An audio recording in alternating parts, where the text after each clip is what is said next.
Hey everyone, I'm back, and today we're going to be talking about The Red Shoes. And this movie came out in 1948 and is directed by, and I apologize if I mispronounced their names, Ermic Pressburger and Michael Powell. I always try. And this movie is considered to be a classic, and I've never seen it before. And I thought it was great. I thoroughly enjoyed this movie. Definitely a really great movie, especially for the time period. I was actually kind of surprised in terms of how much I enjoyed the movie, and I was almost not expecting to like it as much as I did. But I'm glad that at the very least, I got something out of it and enjoyed myself throughout the entire film. And I wasn't bored. I thought the movie went along pretty well.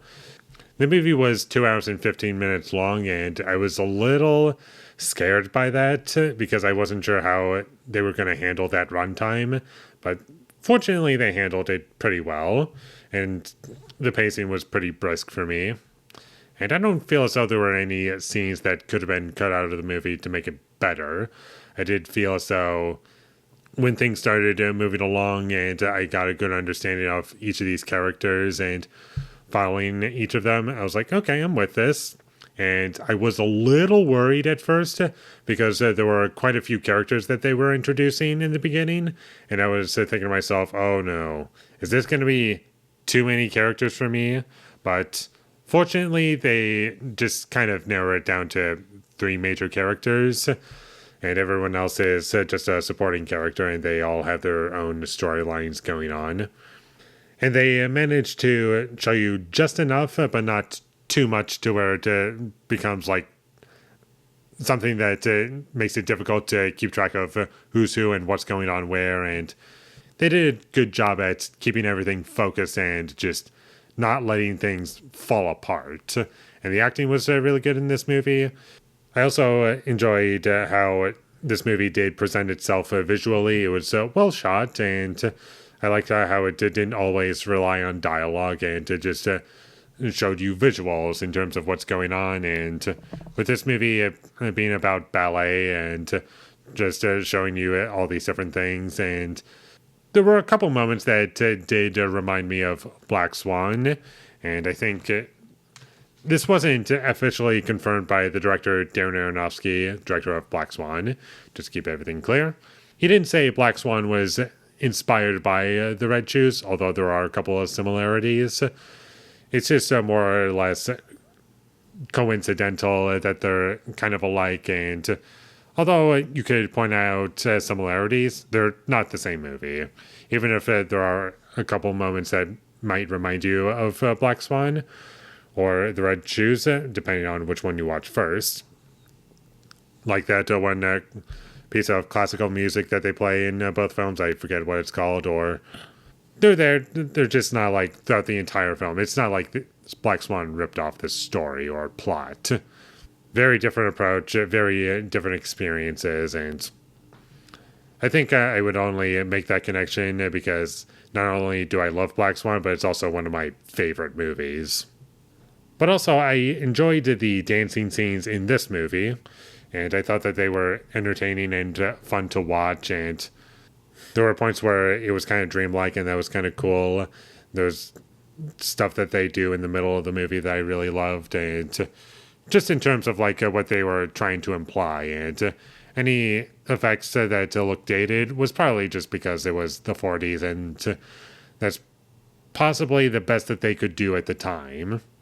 And I did like the characters in the movie. That also helped my experience, and I liked where the story went. And there were some surprisingly powerful scenes in this movie that I was genuinely involved with and felt like, yes, I relate to these characters and I do feel the drama of the situation that's going on. And I was able to get into it very easily. And I'm also, even now, I'm still kind of shocked at how many visuals are just stuck in my head after just one viewing. To get into my negatives, and this might sound like an odd thing, but I'm not sure why this was the case for me. It might have just been me. Might not be. Might be because this movie has two different directors. I don't know how they work together on this, but there were moments in this movie where some shots in this film looked completely different from others. Like just the wide shots, in terms of how they're framed and how things are staged, it looks completely different from how things are framed and staged to the medium and close-ups in this movie. Might just be me, though, but it just, something felt a little off to me, and I can't exactly pinpoint what it was. Not saying it looked bad by any means, I'm just saying that something just felt different in certain wide shots in this movie. And like I've hinted on a little bit, there are some dated aspects to this movie. I'm sure it's probably the best that they could do at the time, but you can still notice them. Depending on what type of person you are, that's either going to be like, oh, it's just kind of dated and bad, or you just look at that and you say, I get how you would see it that way, but to me, I don't see it as dated and bad. I see that as more like kind of aged and charming. And that's a valid way to look at it, for sure. For me, I'm kind of on the fence. Like, those dated aspects were definitely spread out.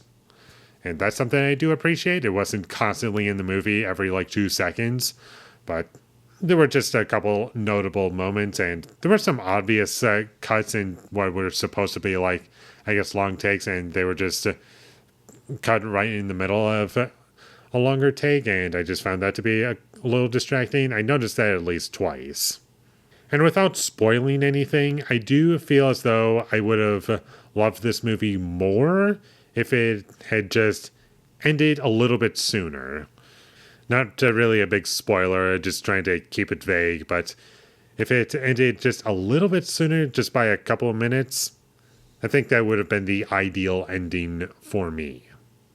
But overall, I really loved this movie. I would definitely watch it again, and I would recommend that you check it out, and pretty much anyone can watch it, and I imagine that they would get something out of it. Obviously, this is the type of movie where you don't have to love ballet or music, really, to get into this movie. And the music, in and of itself, was all right to me. I'm talking about, the score for the movie, not the actual music that characters are playing and performing. That stuff I enjoyed, but the score for the film, I thought it was all right. Nothing terrible, but nothing particularly memorable to me. I'm more or less going to remember this movie for the way things were presented visually. I thought it was pretty fantastic at times. So for those reasons, I would highly recommend that you check this movie out. And with all that being said, I'm going to give The Red Shoes an 8 out of 10. Thank you for watching my videos. As always, if you enjoyed this review, be sure to leave a like and comment down below you thought of The Red Shoes, and my social media links. They will all be in the description, so follow me there. And last but not least, subscribe to be a part of Foley Nation, and I'll see you when I get my next review up, and that is going to be for Happy Gilmore 2. So look forward to that, but until I get that up, thank you for watching and have a great day.